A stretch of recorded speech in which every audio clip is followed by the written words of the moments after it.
links in this video, along with a link to the full script, will be available in the video description. Remember the 5th of November, the gunpowder treason and plot. I know of no reason the gunpowder treason should ever be forgot. This is the rhyme sung in the UK on this night, where effigies of Guy Fawkes are burned in remembrance of the event some 400 years ago. Guy Fawkes was a member of a group of Catholics who intended to blow up the Houses of Parliament in an attack on the Protestant government. Guy Fawkes was captured as he was about to light the gunpowder, and he was executed.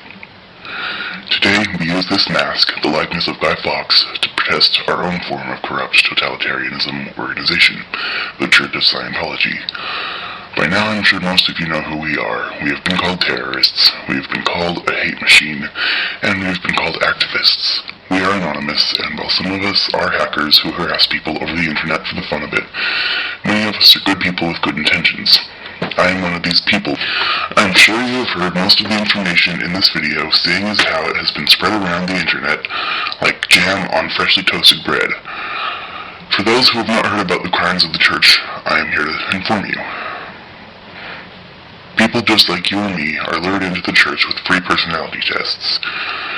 After the Scientologists finish testing you, they make you feel uneasy. The results of the test conveniently always seem to turn up something the church can help you with. Other people are drawn in by Scientology's front groups like Narconon, a drug rehabilitation program, or Criminon, a rehabilitation program for criminals. Once you are drawn in, you are offered auditing, a form of counseling using a primitive lie detector called an e-meter. In auditing, you are guided by the auditor to remember traumatizing events from the past, and you dwell on them for extended periods of time, lowering your self-esteem, and reportedly giving you a sort of high. Now, when you're feeling good and depressed and convinced that your life sucks and that Scientology can help you, you are pressured to sign up for courses and more auditing, effectively brainwashing you and making you dependent on the church. And of course, all these courses and all this auditing costs you big time. The ultimate goal of the auditing and courses is to make you clear, a state where all of your problems are solved, and you are in peak mental and physical stability. At this state of clear, called OT3, you are revealed the church's gospel. Getting to OT3 can cost hundreds of thousands of dollars. Before I go any further, I'll give you a rundown of the beliefs of Scientology as stated on their official website, Scientology.org. Man is divided into three parts: the body, mind, and spirit, or Thetan, as it is called in Scientology. You have a body, you have a mind, you are a Thetan. Basically, your body and mind will die off, but your Thetan is your immortal soul. As a being, your main goal is to survive as well as possible for as long as possible. Life can be divided into 8 dynamics, 8 urges towards survival, from survival as a single person to connection to infinity, or the Creator, or God, or what have you.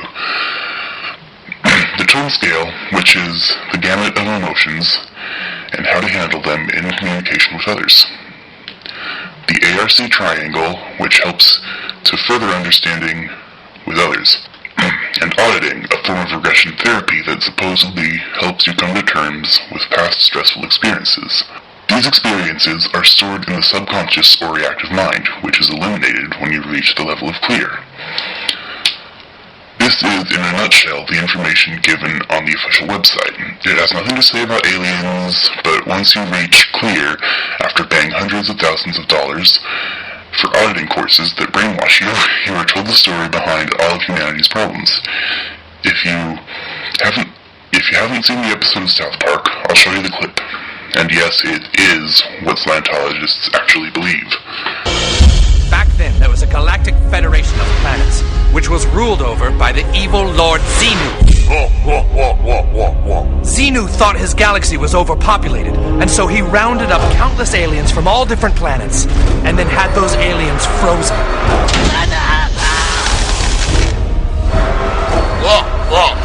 The frozen alien bodies were loaded onto Xenu's galactic cruisers, which looked like DC-8s, except with rocket engines.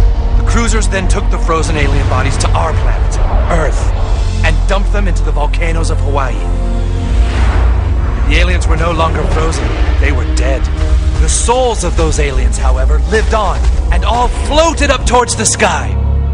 But the evil Lord Xenu had prepared for this. Xenu didn't want their souls to return, and so he built giant soul catchers in the sky.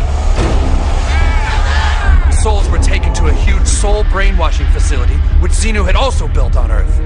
There, the souls were forced to watch days of brainwashing material, which tricked them into believing a false reality. Xenu then released the alien souls, which roamed the Earth aimlessly in a fog of confusion. At the dawn of man, the souls finally found bodies which they could grab onto. They attached themselves to all mankind, which still to this day causes all our fears, our confusions, and our problems. They don't tell you this at the beginning. They deny the existence of the story, and it is a closely guarded secret in the church. This is not religion. This is a cult. Religions don't charge hundreds of thousands of dollars to gain access to their texts. The Torah, the Bible, and the Book of Mormon are all available online for free in their entirety and are freely available to anyone who wishes to access them. Thanks to anti-Scientology movements, OT3 is now public knowledge, and many, if not all, Scientology documents are available online for free. But this is only the tip of the iceberg in the long list of crimes committed by the cult of Scientology. Among others are several deaths that the church is responsible for, their fair game policy that torments those who speak out against them, and the largest government infiltration in U.S. history. But these are all covered elsewhere online, and I will cover them in future videos. Right now, I will leave you with these parting words. We are Anonymous. We are Legion. We do not forgive. We do not forget. Expect us.